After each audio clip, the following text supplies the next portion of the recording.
નમસ્કાર મિત્રો, આજે આપણે વાત કરશું રેગ્યુલેટર આઈસી વિશે. બરાબર, રેગ્યુલેટર આઈસી એટલે ઇન્ટિગ્રેટેડ સર્કિટ.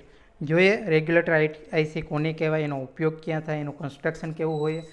તો સૌપ્રથમ આપણે વાત કરીએ ઇન્ટિગ્રેટેડ સર્કિટ વિશે. તો ઇન્ટિગ્રેટેડ સર્કિટ એટલે કે આઈસી. ઘણી વખત તમને એમસીક્યુમાં પૂછાતું હોય છે કે ઇન્ટિગ્રેટેડ સર્કિટ, અથવા તો એવું પૂછાતું હોય છે કે આઈસીનું ફૂલ ફોર્મ શું. બરાબર, આઈસીનું આખું નામ જણાવો. 4 ઓપ્શન આપેલા હોય છે, એમાંથી એક ઇન્ટિગ્રેટેડ સર્કિટ આપેલો હોય. તો અહીંયા સાચો આન્સર આવે ઇન્ટિગ્રેટેડ સર્કિટ. આઈસી એ એક પ્રકારનું નાનું ચિપ હોય છે. બરાબર, ઘણી જગ્યાએ તમે જોયું હશે કોઈ ઇલેક્ટ્રોનિક સર્કિટ હોય તો એમાં આઈસીનો ઉપયોગ કરવામાં આવતો હોય છે.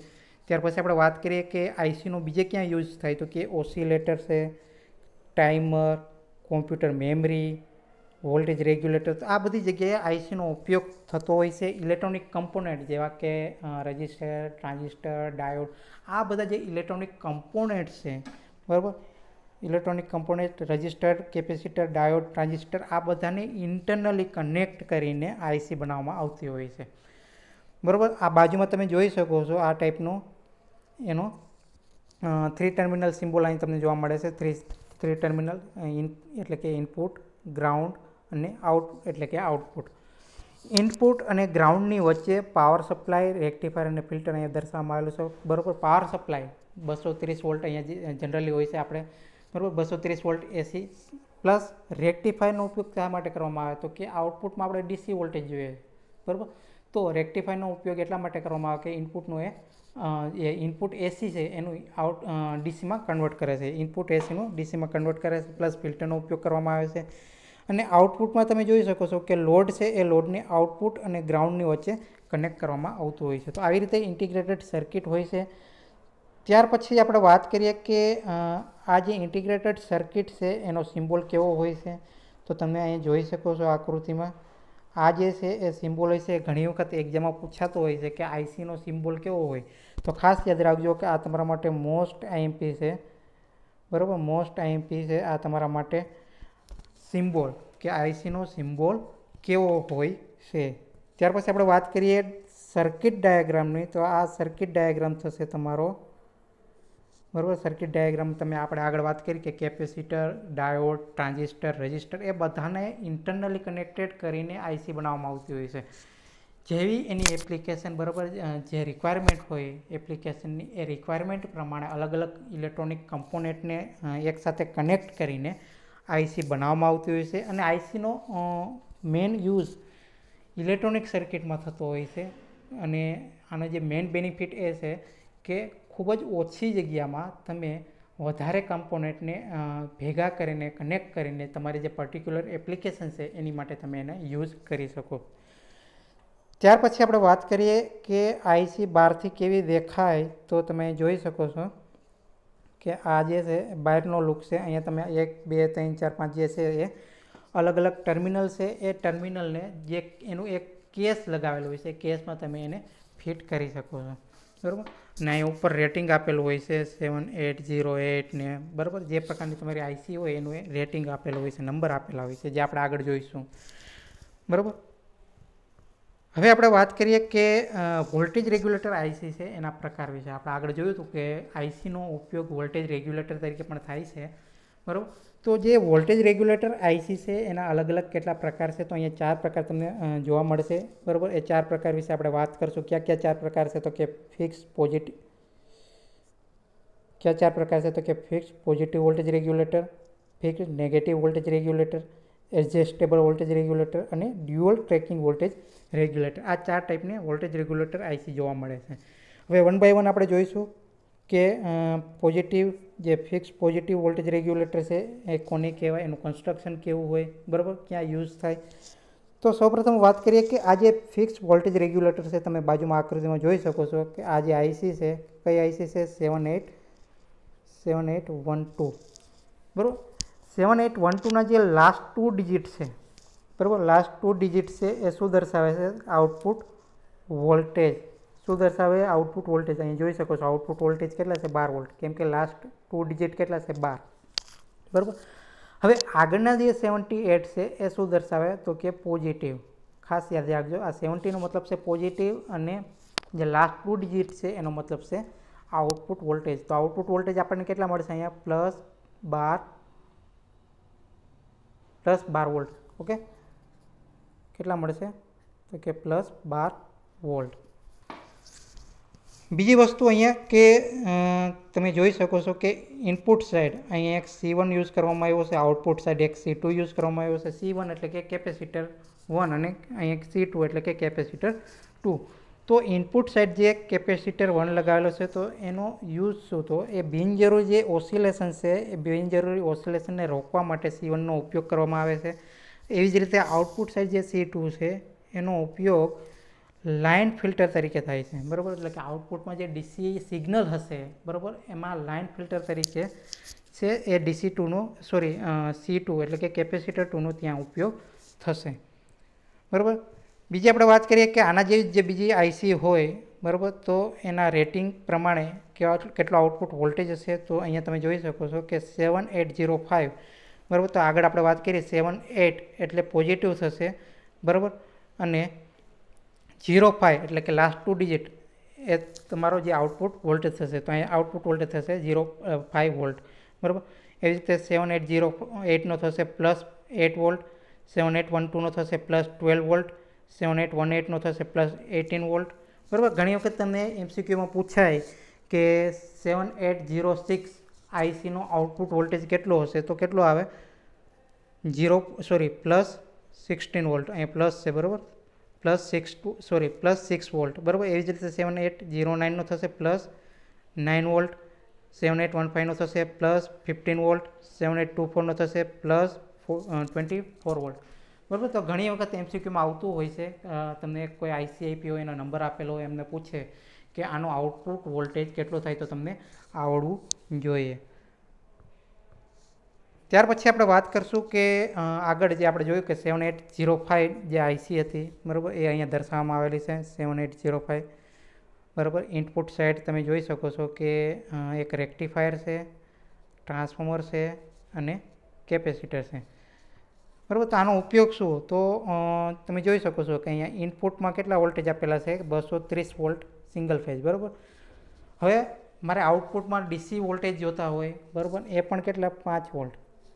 તો જે ઇનપુટ છે એ ઇનપુટ 230 વોલ્ટમાંથી મારે એને નાના વોલ્ટેજમાં કન્વર્ટ કરવું પડે. તો એના માટે અહીંયા ટ્રાન્સફોર્મરનો ઉપયોગ કરેલો છે, બરાબર. આ છે સ્ટેપ ડાઉન ટ્રાન્સફોર્મર, બરાબર. તો આ ટ્રાન્સફોર્મરનો ઉપયોગ કરેલો છે. પ્લસ કે એ જે એસી વોલ્ટેજ છે એને મારે ડીસીમાં કન્વર્ટ કરવા માટે અહીંયા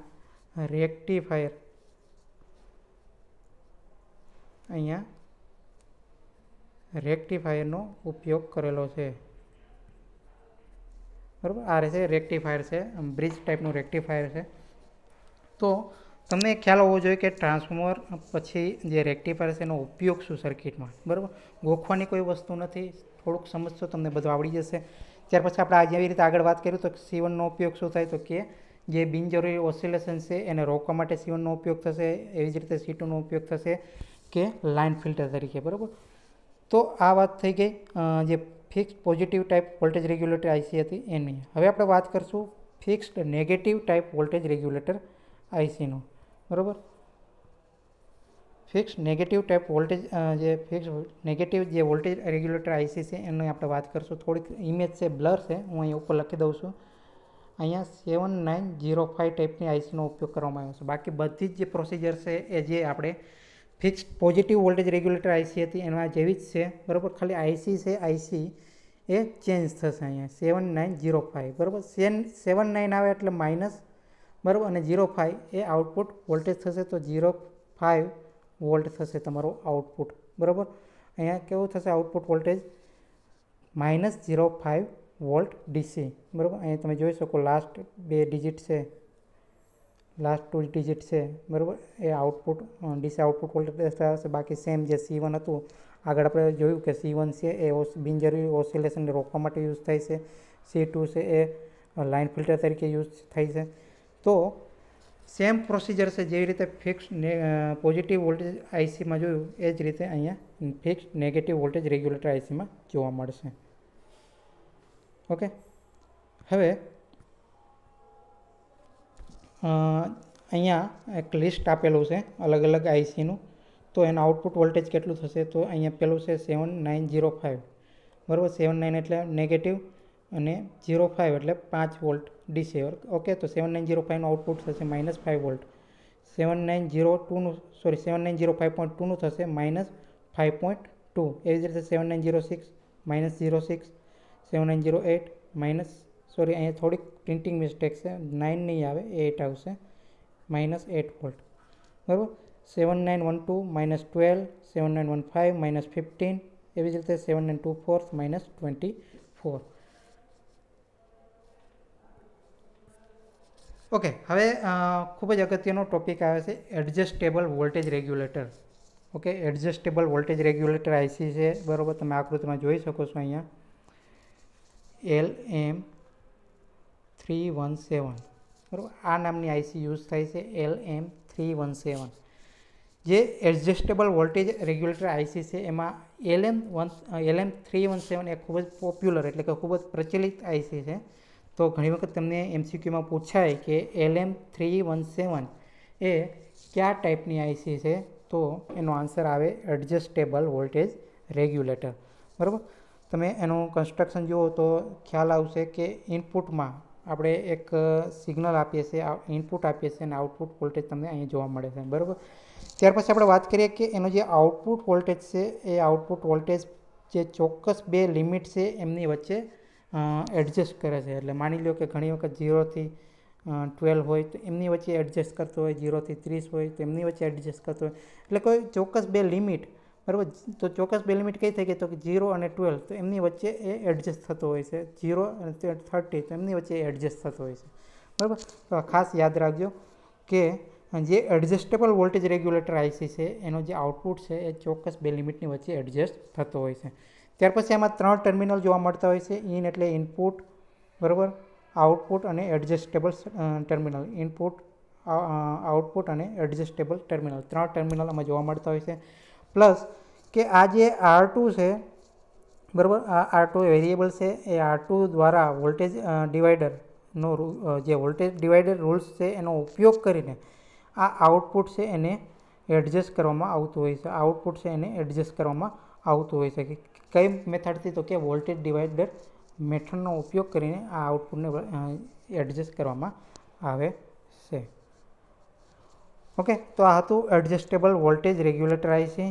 હવે આપણે વાત કરીશું ડ્યુઅલ ટ્રેકિંગ વોલ્ટેજ રેગ્યુલેટર, બરાબર. ડ્યુઅલ ટ્રેકિંગ વોલ્ટેજ રેગ્યુલેટરમાં જે આઉટપુટ છે એ સરખા હશે, પોઝિટિવ અને નેગેટિવ એ સરખા હશે. તમે જોઈ શકો છો અહીંયા 15 અને -15, બરાબર.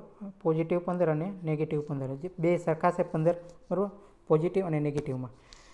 હવે જે અગાઉની જે પણ આપણે આઈસી જોઈ એમાં સિંગલ ઇનપુટ હતું અને સિંગલ આઉટપુટ હતું. અહીંયા તમે જોઈ શકો છો કે ડબલ ઇનપુટ છે અને ડબલ આઉટપુટ છે, બરાબર. તો અહીંયા બે અનરેગ્યુલેટર ઇનપુટની જરૂર આપવામાં આવે છે. અહીં જોઈ શકો છો બે અનરેગ્યુલેટર ઇનપુટ આપવામાં આવે છે, +18 થી +30 વોલ્ટ, -18 થી +30 વોલ્ટ. તો આ બે અનરેગ્યુલેટર ઇનપુટ વોલ્ટેજ આપવામાં આવે છે અને તમને આઉટપુટમાં +15 વોલ્ટ અને -15 વોલ્ટ એટલે કે બે આઉટપુટ તમને મળે છે, બરાબર. હવે આ જે આઉટપુટ છે એ આઉટપુટને બે ચોક્કસ બે રેટેડ લિમિટ વચ્ચે એને કંટ્રોલ કરી શકાય, બરાબર. આગળ આપણે વાત કરીએ તો અહીંયા જોઈ શકાય કે 15 વોલ્ટ અને -15 વોલ્ટની વચ્ચે એને આપણે એડજસ્ટ એટલે એને કે કંટ્રોલ કરી શકીએ છીએ, બરાબર. અને ખાસ યાદ રાખજો કે RC4195 MCQમાં આવશે કે RC4195 એ કયા પ્રકારની આઈસી છે? તો એનો આન્સર આવશે dual tracking voltage regulator IC. ઘણી વખત તમને આઈસીના નામ પરથી એ કયા ટાઈપની આઈસી છે, એના નંબર પરથી એ કયા ટાઈપની આઈસી છે એ પૂછતા હોય છે. તો એમને તમને ખ્યાલ હોવો જોઈએ કે 41 માની લો કે RC4195 છે તો એ એક dual tracking voltage regulator type IC છે, બરાબર. તો આ હતી અલગ અલગ ટાઈપની આઈસી, બરાબર, વોલ્ટેજ રેગ્યુલેટર આઈસી. તો આ જે ટોપિક હતો એ તમારા માટે ખૂબ જ ઉપયોગી છે, કેમ કે ઇલેક્ટ્રોનિક સર્કિટમાં આ ટાઈપની આઈસીનો ખૂબ જ સારો ઉપયોગ થતો હોય છે. ઘણી વખત તમારે +5 DC વોલ્ટેજની જરૂરિયાત હોય, +12 DC વોલ્ટેજની જરૂરિયાત હોય. ઘણી વખત રેગ્યુલેટિંગ વોલ્ટેજ એટલે કે વેરિયેબલ વોલ્ટેજની રિક્વાયરમેન્ટ, તો આ બધી જગ્યાએ આ ટાઈપની આઈસીનો ઉપયોગ થતો હોય છે. તો આજનો આ જે લેક્ચર હતો એ તમારા માટે ખૂબ જ ઉપયોગી છે. એઝ એ પર્પઝ ઓફ એક્ઝામની વાત કરીએ, બરાબર, તો એક્ઝામ માટે પણ આ ખૂબ જ ઉપયોગી થતું હોય છે. ઘણી વખત આઈસીના નામ પરથી MCQ આવતા હોય છે. જો મિત્રો આજનો આ વિડીયો તમને સારો લાગે તો લાઇક અને શેર જરૂર કરજો. મળીશું એક નવા વિડીયો સાથે. જય હિન્દ, જય ભારત.